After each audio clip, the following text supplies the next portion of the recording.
ہم پاکستانی خود کو بہت مہمان نواز اور چیریٹی دینے والی قوم تصور کرتے ہیں۔ ملک میں جب بھی کوئی مشکل گھڑی آئی ہے، خواہ وہ سیلاب ہو یا زلزلہ، ہماری قوم نے مل کر اور ڈٹ کر اس مصیبت کا مقابلہ کیا ہے اور اللہ کے فضل و کرم سے اس میں سرخرو ہوئے ہیں۔ کورونا کی اس عالمی وبا میں بھی ہمارے لوگ بڑھ چڑھ کر ایک دوسرے کی خدمت اور مدد کرتے ہوئے دکھائی دیتے ہیں، لیکن اس مدد کے دوران خواہ کوئی سیاستدان ہو یا فلاحی تنظیم کے رکن، زیادہ تر لوگ تصاویر اور ویڈیوز بناتے ہوئے نظر آتے ہیں۔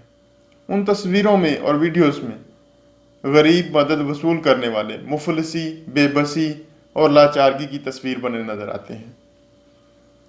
کہیں ایسا تو نہیں کہ ہم لوگوں کی مدد کرتے ہوئے ان کی عزت نفس کو مجروح کر رہے ہوں؟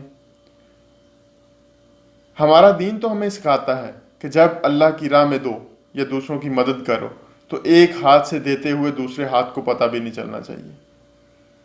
اور ہمارے آباء و اجداد راتوں کو اٹھ کے چپکے سے اپنی پہچان بتائے بغیر لوگوں کے گھروں میں ضرورت کی اشیاء پہنچاتے تھے۔ ہمیں بھی ضرور ایسے طریقے ڈھونڈنے ہوں گے کہ ہم ضرورت مندوں کی ضرورتیں بھی پوری کریں، ان کی مدد بھی کریں، ان کی عزت نفس بھی مجروح نہ ہو، بالکل اسی طرح جس طرح حضرت یوسف علیہ السلام نے اپنے بھائیوں کی مدد کی تھی۔ اللہ ہم سب کا حامی و ناصر۔